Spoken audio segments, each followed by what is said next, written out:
Graça e paz, irmãos. Vamos abrir no Evangelho de João, capítulo 12, verso 32 e 33.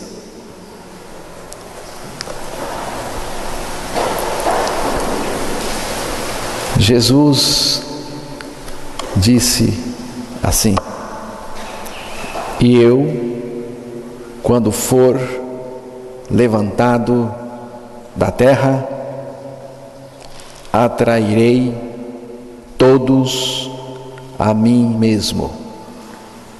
Isto dizia, significando de que gênero de morte estava para morrer.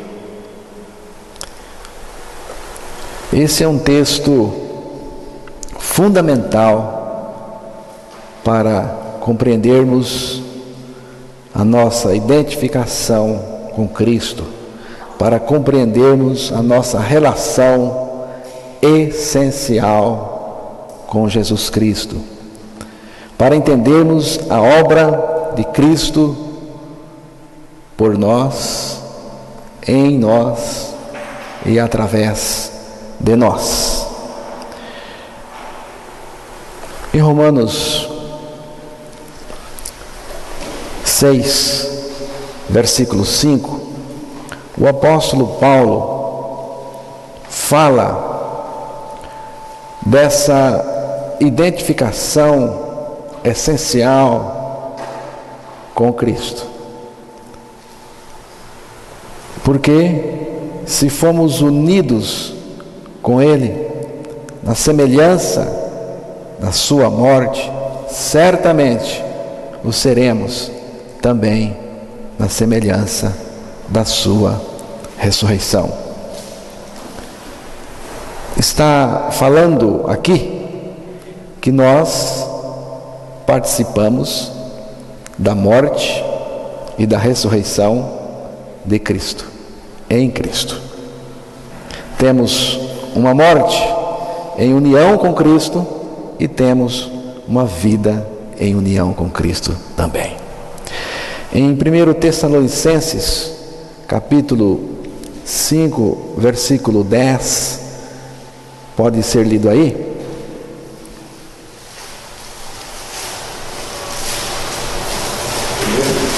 Primeiro Tessalonicenses.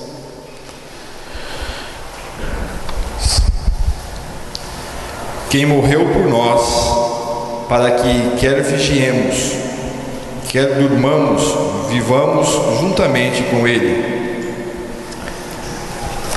Preste atenção nessa frase final do texto. Diz, quer durmamos, quer vigiemos, quer durmamos, vivamos juntamente com Ele, diz o texto aqui. Ou então, em união com Ele, que é a mesma coisa. É tudo o que Deus preparou para nós, irmãos. Essa relação que nós temos com Cristo, nós nele e Ele em nós, é a ênfase da fé cristã verdadeira.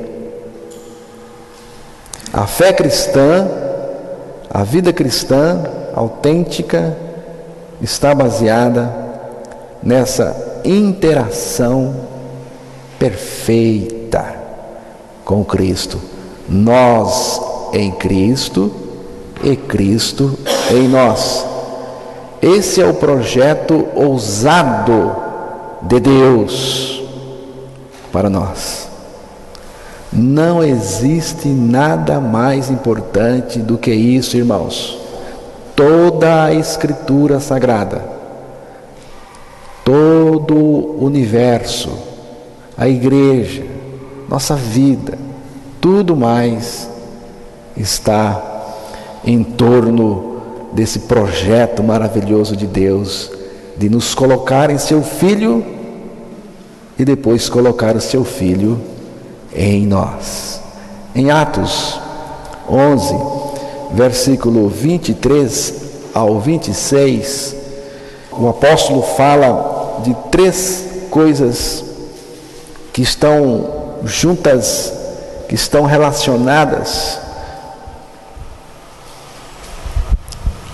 O qual, quando chegou e viu a graça de Deus, se alegrou e exortou a todos a que permanecessem no Senhor, com o propósito de oração, de coração, porque era homem de bem e cheio do Espírito Santo e de fé, e muita gente se uniu ao Senhor.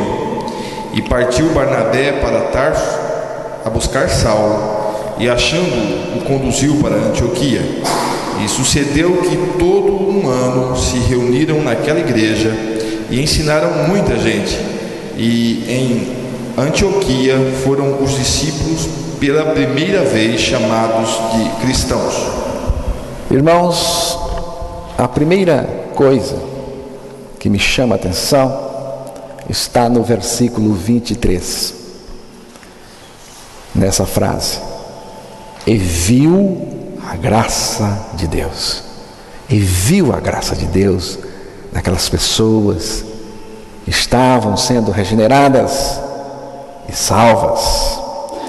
No versículo 24, então tem outra frase: e muita gente se uniu ao Senhor. Gente se uniu ao Senhor. Onde tem a graça em operação, tem gente unindo ao Senhor.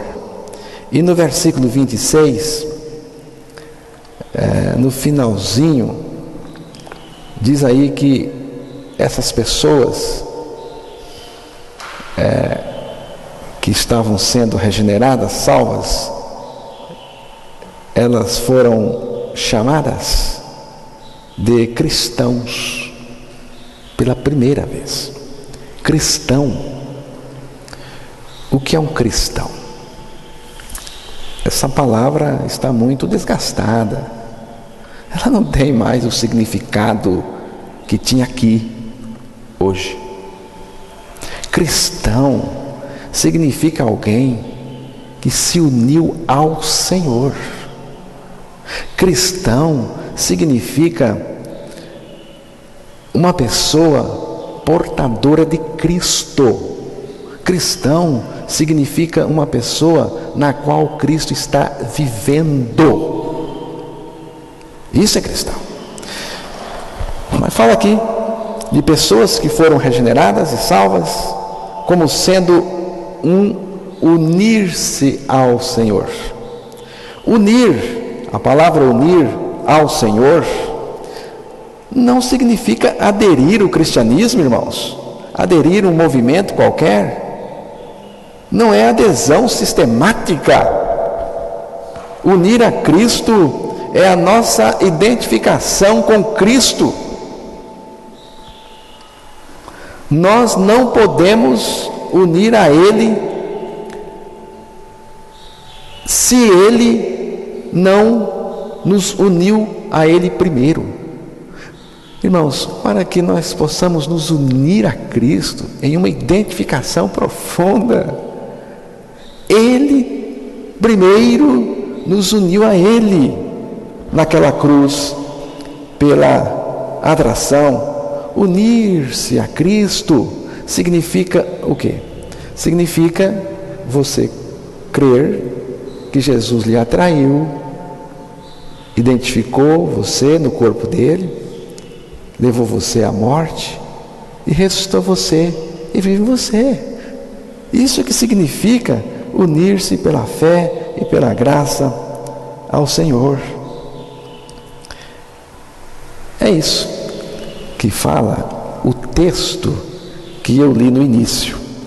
E nessa manhã eu gostaria de destacar 3 coisas tremendas, grandiosas, fundamentais, que Jesus tratou quando falou da atração que ele iria exercer naquela cruz, atraindo a todos para si mesmo, para o seu corpo lá na cruz. Então, a primeira é o que ele disse em João 12, 32, que eu já li o texto e vou ler novamente. E eu, quando for levantado da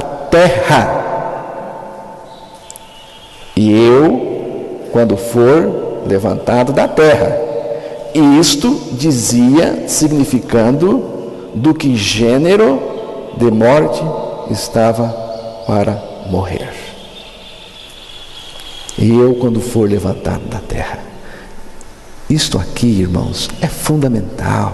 Precisamos compreender. Toda a nossa vida cristã depende disso. E eu, quando for levantado da terra. E ele está falando da sua morte. Quando ele fala de ser levantado da terra, ele está falando da sua morte, da sua crucificação. Por 3 vezes, durante o seu curto ministério, ele falou em sua morte como sendo um levantar da terra. Logo no início, no começo do seu ministério, ele disse isso. Em João, capítulo 3, versículo 14 e 15, pode ser lido.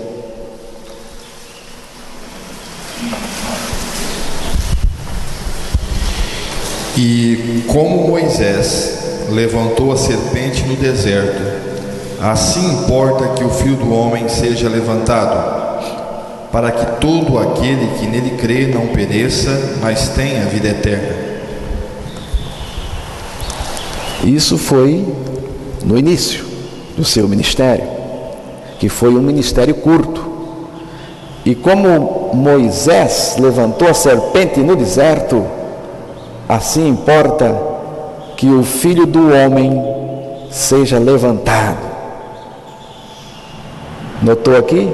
Seja levantado, para que todo aquele que nele crê, todo aquele que crer para dentro de Jesus, não pereça, mas tenha a vida eterna, que é a vida de Cristo, que é a vida que Ele veio nos dar.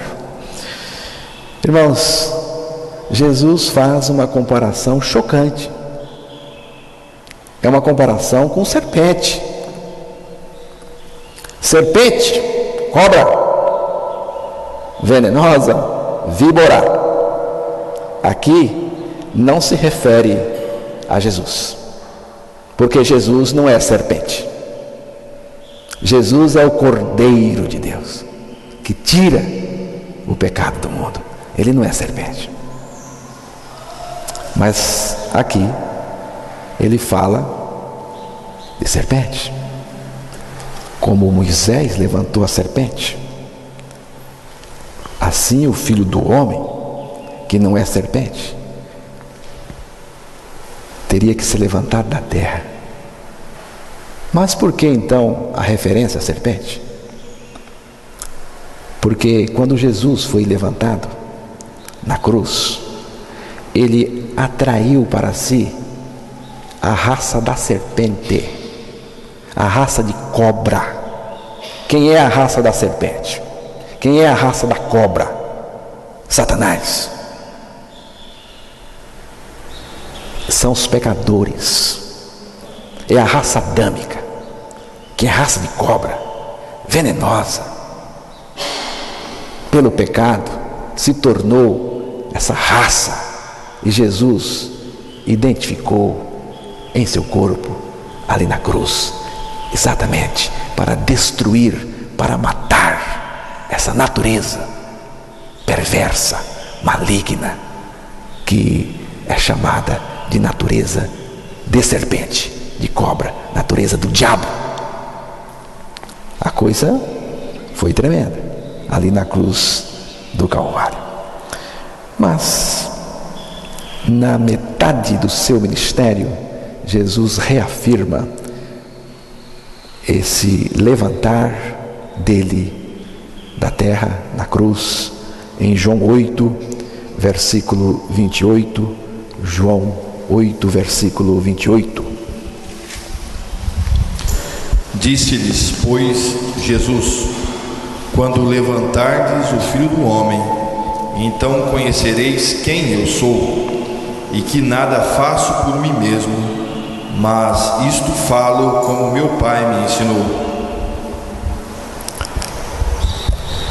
Jesus, nesse capítulo, a partir desse versículo 28, Jesus está falando de algo grandioso que ele iria fazer na cruz, quando ele fosse levantado. Ele está falando de uma libertação profunda, irmãos. Ele diz que quem comete o pecado é escravo do pecado, e ele diz que conhecereis a verdade e a verdade vos libertará, e é uma libertação do pecado. E diz assim que se o Filho vos libertar, verdadeiramente sereis livres. Livres de quê? De muitas coisas. Não, livres de uma coisa só: livres do pecado. Porque quando a gente ganha a libertação do pecado, a gente ganha também a libertação de tudo que esse pecado provoca na vida da gente. Mas ele disse: quando levantardes o Filho do Homem, então conhecereis quem eu sou. Jesus aqui dá o seu nome poderoso. Eu sou.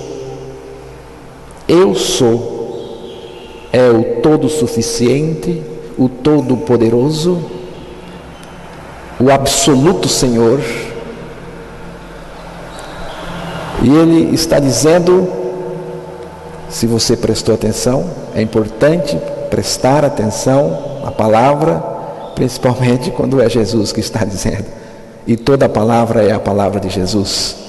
Ele diz aqui que quando ele fosse levantado naquela cruz, nesse momento, ele iria exercer todo o seu poder, o poder do eu sou, porque só o eu sou todo-poderoso seria capaz de me arrancar do pecado e arrancar o pecado de mim. Só ele, irmãos. E foi ali no momento quando ele foi levantado da terra, na cruz. E finalmente, no final do seu ministério, Jesus volta a tratar do assunto de uma maneira detalhada, de uma maneira como ele ainda não tinha falado. Quando for levantado da terra, atrairei todos a mim mesmo. Quando for levantado da terra, está aqui, todos atrairei a mim mesmo. A primeira, Jesus falou que ele teria que ser levantado da terra para fazer uma salvação profunda. E agora ele está dizendo que quando ele fosse levantado da terra, todos atrairei a mim mesmo. Irmãos, Jesus nunca disse nada mais espantoso do que as palavras desse texto: todos atrairei a mim. O que Jesus diz aqui é de fundamental importância.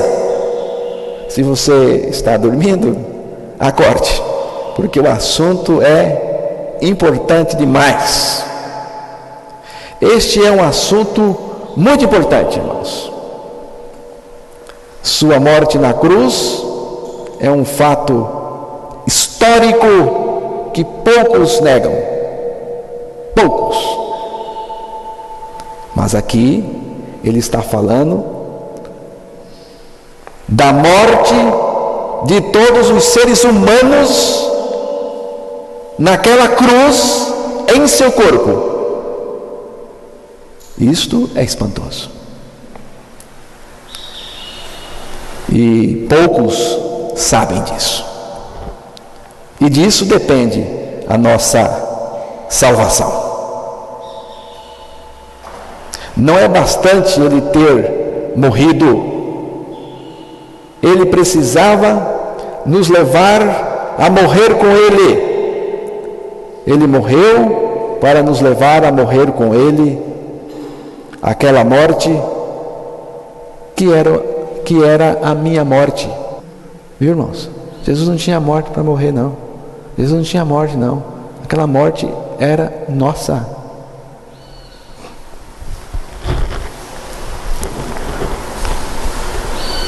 Atrair, a palavra atrair que Jesus usou significa trazer para si, puxar, arrastar. Essa palavra, irmãos, a ação dessa palavra que Jesus usou é muito poderosa, é muito forte, é muito real e é também soberana, porque é algo exercido pelo próprio Deus. Quando os soldados romanos levantaram a cruz, Jesus, então, neste momento, como ele prometeu, ele nos atraiu para o seu corpo ali na cruz. Ele nos fez entrar no seu corpo ali na cruz. Ele usa a palavra todos. Todos foram atraídos para o corpo de Cristo ali na cruz, no momento da sua morte. A base dessa atração é o seu amor. A força dessa atração é o seu amor grandioso, poderoso. Jeremias, capítulo 31, versículo 3. Há muito que o Senhor me apareceu dizendo: porquanto com amor eterno te amei, por isso com benignidade te atraí. Notaram? Aqui a palavra do Senhor diz, Deus está dizendo, te atraí com amor, com bondade, com graça, te atraí.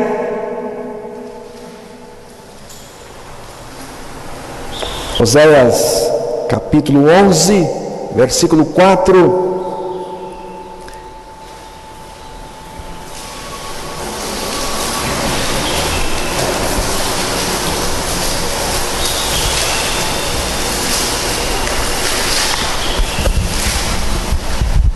Atraí-os com cordas humanas, com laços de amor, e fui para eles como os que tiram o jugo de sobre as suas queixadas, e lhes dei mantimento. Que coisa maravilhosa, irmãos.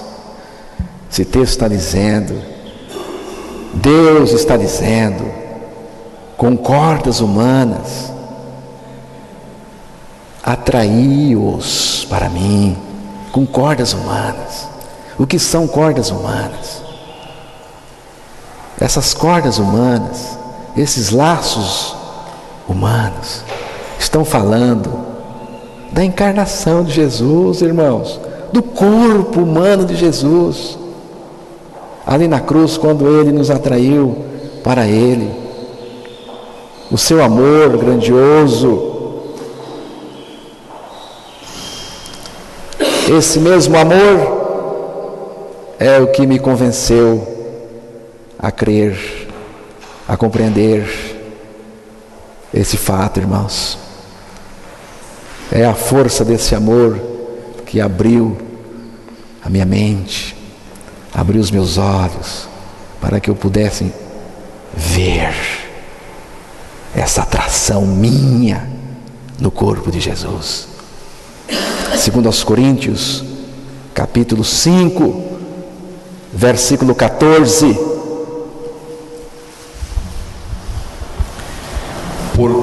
Porque o amor de Cristo nos constrange, julgando nós assim, que se um morreu por todos, logo todos morreram. O amor de Cristo nos leva a entender isso, o amor de Cristo.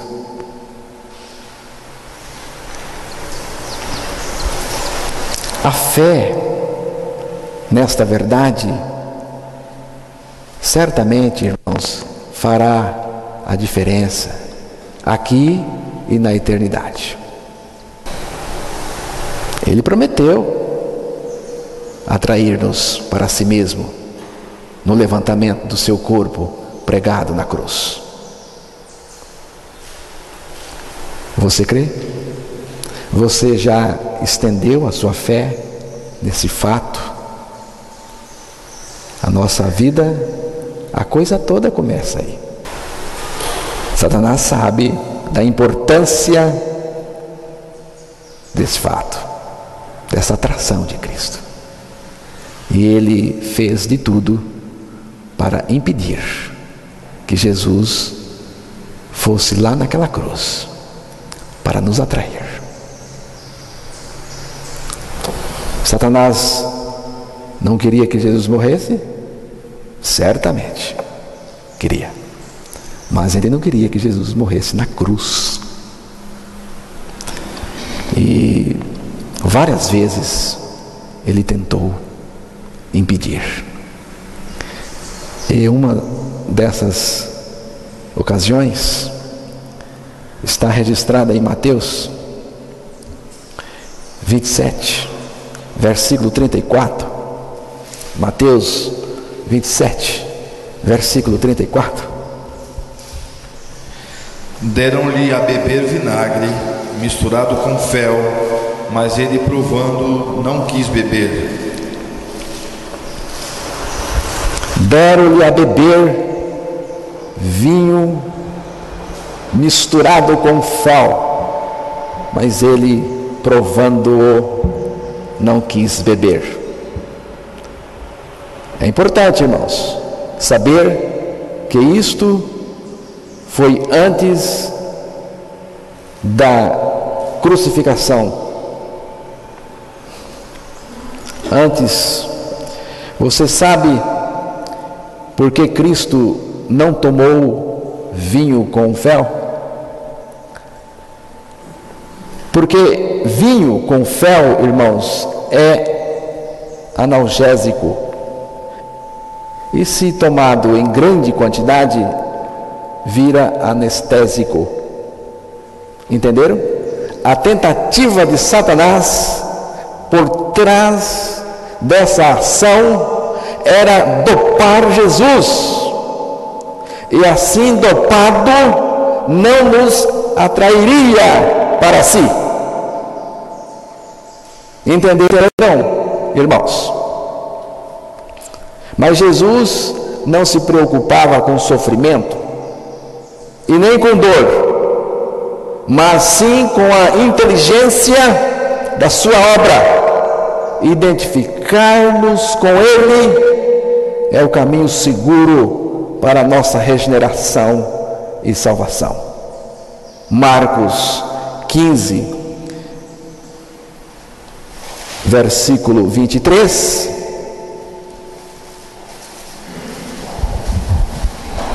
E deram-lhe a beber vinho com mirra, mas ele não o tomou. Agora, no mesmo momento, diz o texto, deram-lhe a beber vinho com mirra, mas ele não tomou. Este analgésico far-lhe-ia insensível no ato da crucificação, irmãos, omitindo a nossa atração. Mas graças a Deus que Cristo se achou bem consciente quando estava lá naquela cruz para nos atrair a si e nos identificar com Ele.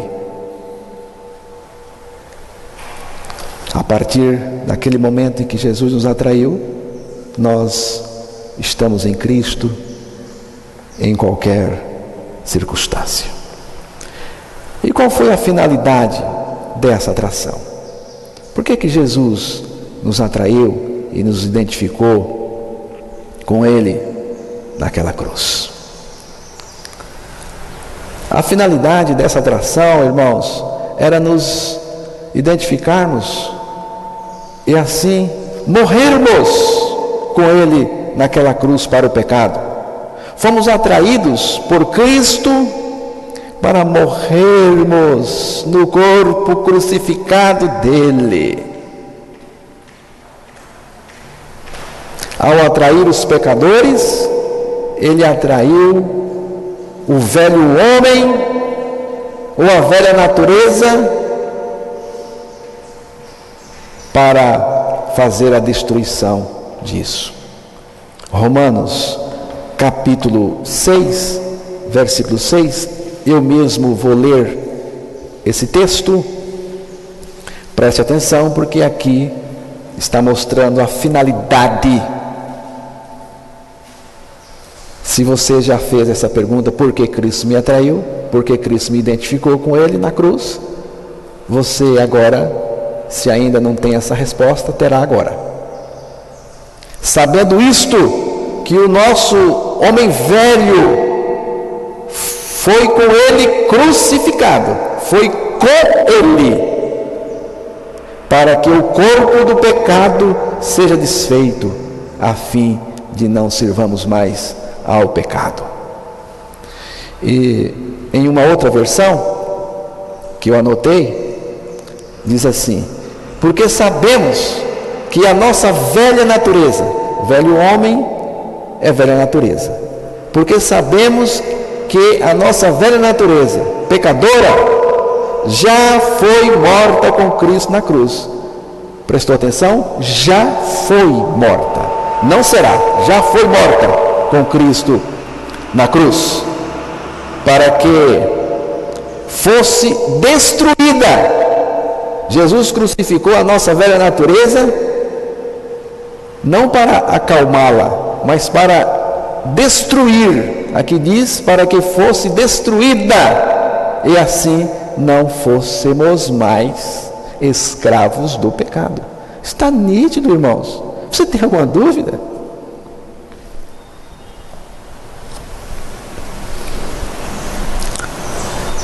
Só assim, irmãos, Deus poderia nos levar a uma libertação real do pecado.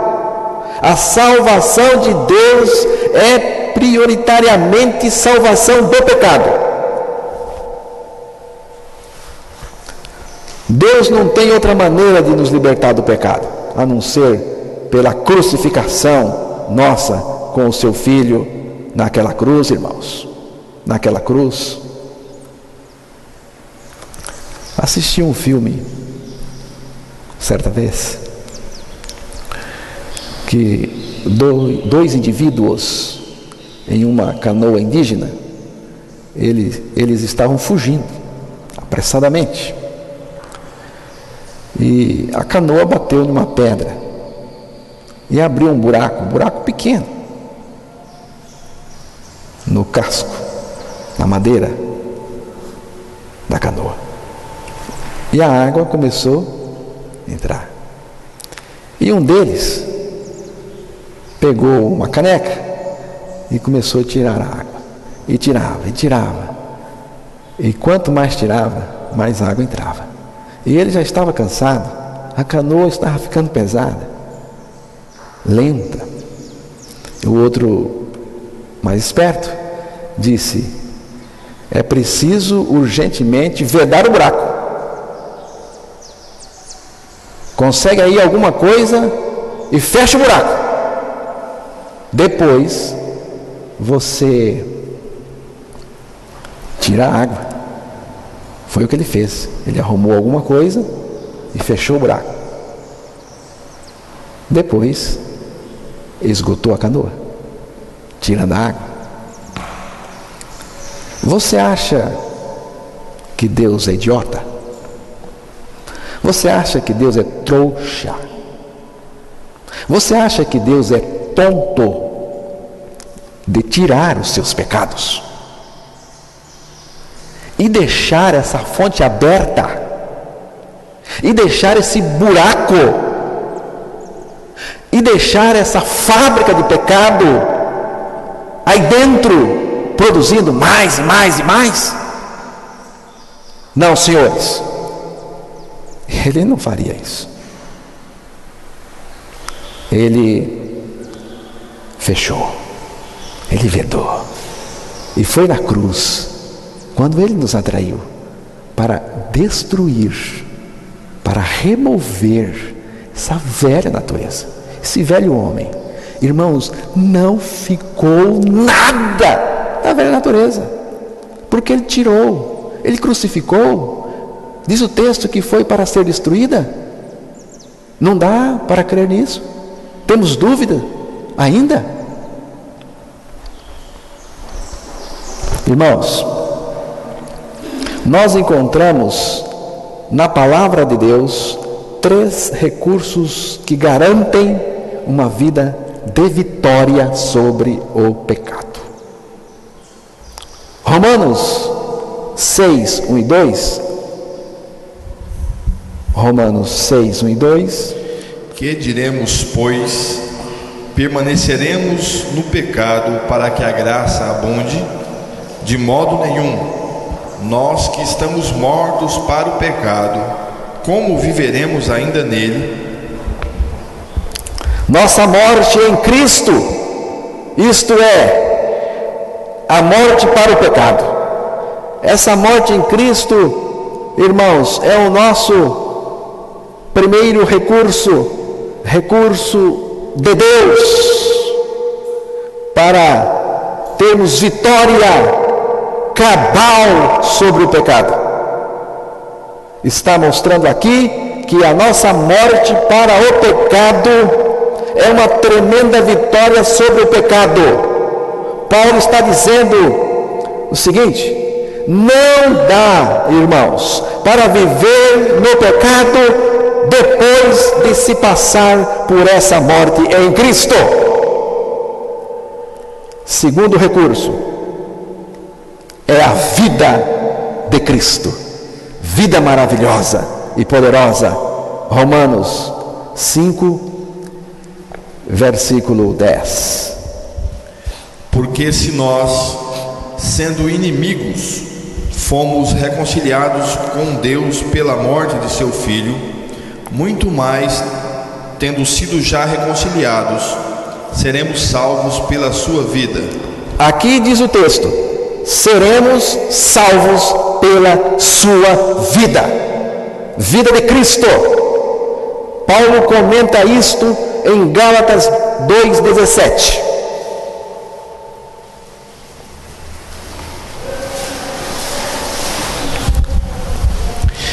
Pois se nós que procuramos ser justificados em Cristo, nós mesmos também somos achados pecadores, é porventura Cristo ministro do pecado? De maneira nenhuma. Viram? Paulo está afirmando que esta vida de Jesus em você não pode ministrar o pecado. Esta vida de Cristo em nós se manifestando tem que ser uma vitória sobre o pecado. Aqui está, irmãos, a nossa vitória sobre o pecado pelo viver de Cristo em nós. A vida de Cristo em nós não nos conduz pelo pecado. Efésios capítulo 2, versículo 6, nós temos o terceiro recurso maravilhoso. E nos ressuscitou juntamente com Ele, e nos fez assentar nos lugares celestiais em Cristo Jesus. E nos ressuscitou juntamente com Ele e nos fez assentar. E nos fez assentar onde, irmãos? Onde foi que Deus nos fez assentar? Nos lugares celestiais em Cristo. Não são lugares pecaminosos, imundos, sujos e corruptos. Não, senhores. Lugares celestiais aí é um estado de santidade, é um ambiente de separação, é um ambiente celestial. São 3 recursos infalíveis contra o pecado. Primeiro, a nossa morte para o pecado. Quando morremos para o pecado, não vivemos mais no pecado. Depois, essa vida maravilhosa de Jesus em nós, irmãos. E depois, esse lugar celestial que Ele nos colocou, esse estado de separação que Deus providenciou para nós.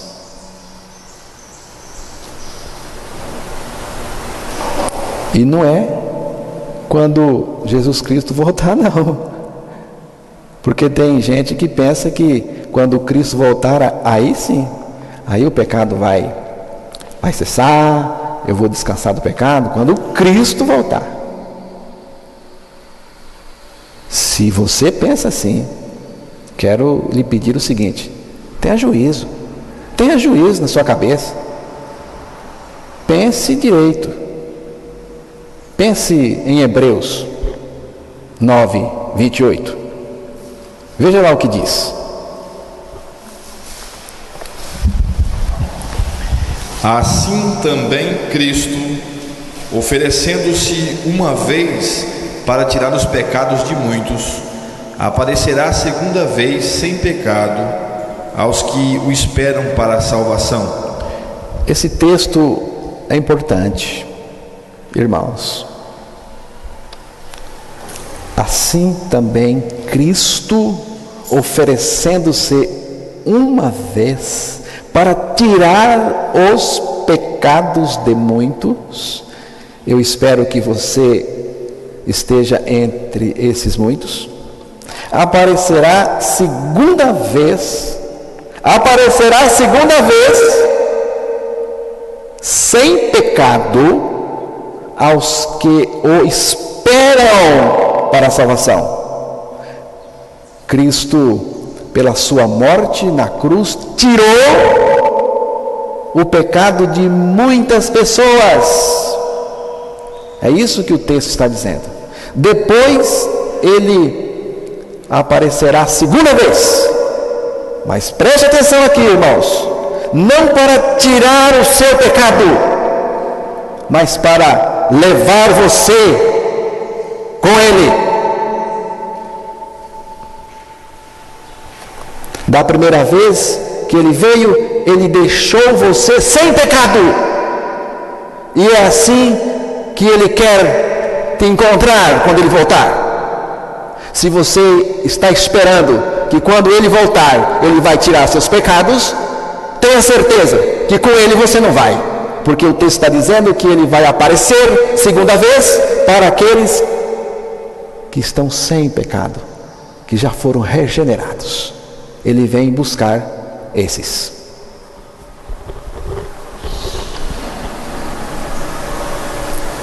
Não tenha medo de crer que Ele deixou você sem nenhum pecado. Viu, irmãos? Não tenha medo de crer que Ele deixou você sem nenhum pecado. É esta mensagem que mais fere a turma do pé da cruz, a turma de trás da cruz, a turma que vive ao redor da cruz. Essa é a mensagem que fere, porque põe o dedo na ferida deles. o pecado que eles tanto querem preservá-lo. Se nós não morrermos, não existe a menor possibilidade de salvação do pecado. Se nós não morrermos, não existe chance nenhuma da vida de Deus em nós. Se nós não morrermos, Cristo não vive em nós. Sem morrer com Cristo na cruz, a sua religião é firula. Se não morrer com Cristo, você não tem vida, coisa nenhuma, e a sua religião, por melhor que seja, não passa de pirotecnia. São fogos de artifícios. É condição sine qua non para que o pecador morra para o pecado, morra para o mundo, morra para esse sistema de valor do maligno, morra para a opinião das pessoas, até mesmo para as nossas próprias opiniões. Eu vou parar aqui e à noite eu vou continuar esse estudo com os irmãos. Eu falei do levantar de Cristo da terra e falei que nesse levantar de Cristo da terra, na cruz, ele nos atraiu para fazer a destruição do pecado, para que Cristo pudesse viver em nós. Mas ainda falta uma terceira coisa. Essa eu vou falar à noite. Amém, irmãos?